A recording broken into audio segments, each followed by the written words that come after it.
Assalamualaikum warahmatullahi wabarakatuh. Selamat malam dan salam sejahtera untuk kita semua.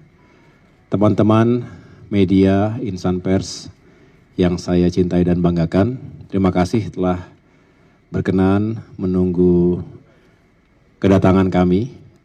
Saya baru saja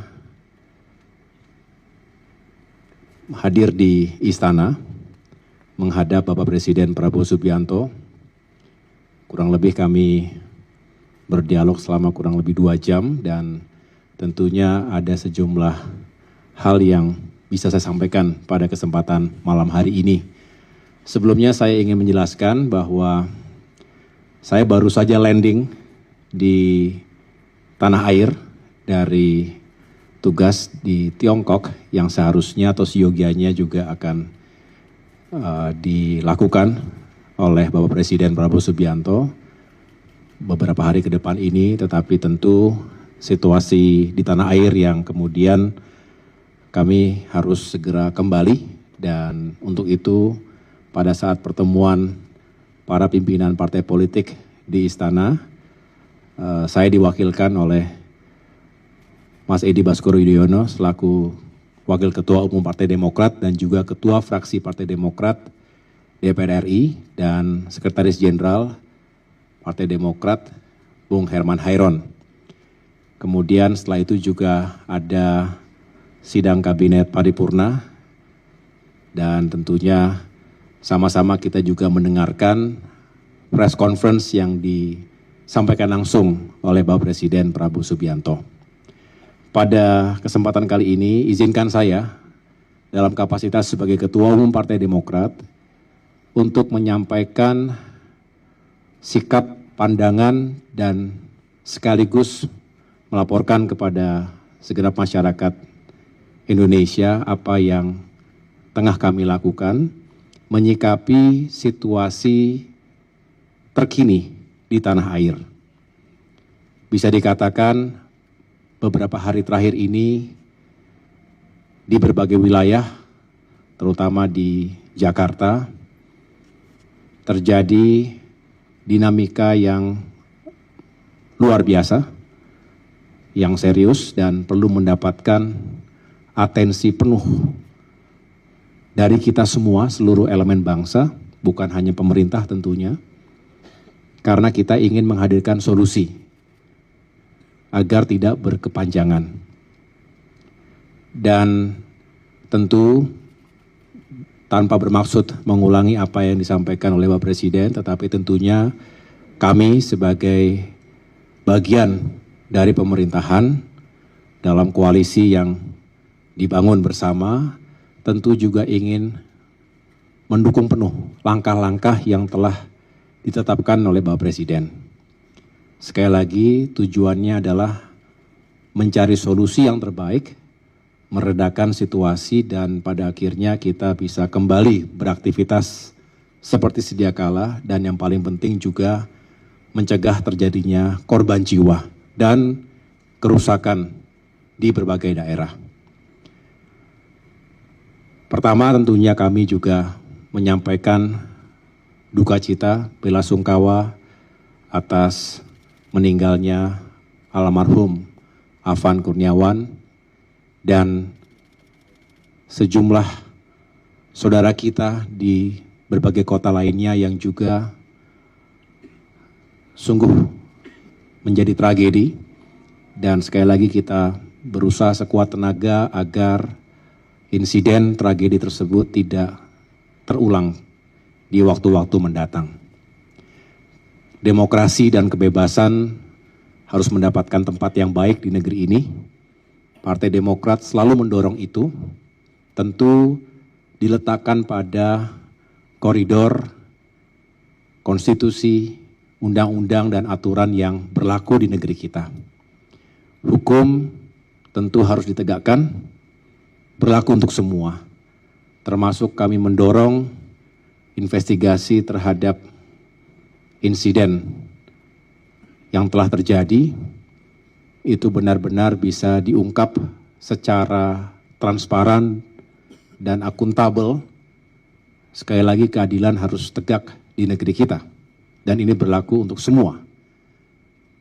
Kami juga tentu menunggu hasil investigasi yang dijalankan oleh Polri terhadap jajarannya, dan sekaligus juga menghimbau kepada siapapun untuk benar-benar kita menghormati dan mematuhi segala hukum, aturan yang berlaku di negeri kita. Mari kita cegah berbagai tindakan yang anarkis, karena selain itu membahayakan, provokasi dalam sebuah kekacauan di lapangan bisa saja menimbulkan korban jiwa atau mengakibatkan luka, sekaligus kerusakan bahkan kehancuran. Terjadinya pembakaran, penjarahan di sejumlah lokasi, baik terhadap institusi maupun terhadap pribadi, ini juga harus bisa kita cegah. Dan sekali lagi, mari kita hormati aturan yang berlaku dan kita memberikan ruang kepada para penegak hukum juga untuk bisa menjalankan tugasnya secara profesional. Ini negara kita sendiri, Partai Demokrat selalu melihat negara kita sendiri, bangsa kita sendiri, marilah kita juga selalu terbuka untuk mendengarkan aspirasi, masukan, kritik, selagi itu memang konstruktif, disampaikan dengan cara-cara yang konstitusional, dan tetap menjunjung tinggi persatuan dan perdamaian di antara kita, saya rasa harus diberikan ruang seluas-luasnya. Sikap saling menghormati dan menghargai ini penting. Saya pada saat mendarat di Tiongkok kemarin, jadi saya kurang 24 jam begitu mendarat karena situasi menghendaki untuk kembali, langsung kembali. Tapi begitu mendarat di Tianjin, saya langsung menggelar, bisa dikatakan emergency meeting bersama seluruh jajaran Partai Demokrat. Bukan hanya di jajaran Dewan Pimpinan Pusat, tapi juga para ketua DPD di seluruh tanah air. Dan tentunya saya juga menyampaikan pesan-pesan serupa agar seluruh kader Partai Demokrat, termasuk khususnya para wakil rakyat, baik di DPR RI, DPRD Provinsi maupun Kabupaten Kota, bisa bukan hanya menjaga diri, ingat menjaga lisan itu penting sekali, jangan menyakiti perasaan masyarakat. Hal yang mungkin kita anggap biasa tetapi begitu mendasar, sensitif bagi masyarakat, janganlah kemudian kita ringan melukai perasaan masyarakat. Itu pesan saya kepada seluruh kader Demokrat, dan tentunya itu juga tidak cukup. Kita harus terus menjadi rumah aspirasi yang membuka ruang dialog, mendengarkan masukan, harapan. Kalau ada yang mengekspresikan kemarahan atau emosinya, sabar dengarkan baik-baik. Ini rakyat kita sendiri, konstituen yang kita wakili. Kalau bukan karena rakyat yang kita wakili, tidak mungkin ada kita semua di sini. Tidak mungkin ada DPR atau DPRD yang seyogianya, sejatinya adalah rumah bagi suara rakyat. Suara rakyat adalah suara Tuhan, patut dan harus kita dengar baik-baik. Tentu disampaikan dengan cara yang baik.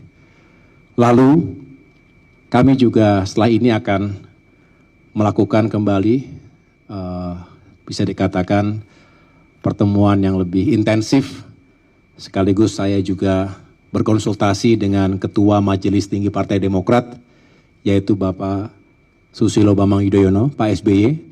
Perlu saya sampaikan kepada teman-teman, seperti yang juga sudah diketahui, Pak SBY saat ini sudah tidak lagi aktif dalam day-to-day politics. Tidak masuk ke ranah politik praktis sehari-hari, karena semua sudah diserahkan kepada kami yang ada di depan ini. Saya bersama dengan jajaran DPP dan kader-kader utama, ada Pak Teguh Rifki Harsha, ada Pak Muhammad Iftithar Sulaiman, selain tentunya Sekjen, Bendum, Kafrak, dan yang lain-lain. Dan sekaligus tugas-tugas sebagai Ketua MTP pun sebenarnya secara praktis sudah dijalankan oleh Ketua Umum, jangan juga secara ex officio sebagai Wakil Ketua MTP. Namun demikian, khusus terkait dengan situasi terakhir ini, situasi nasional, beliau benar-benar menaruh perhatian khusus dan mengikutinya juga dengan cermat.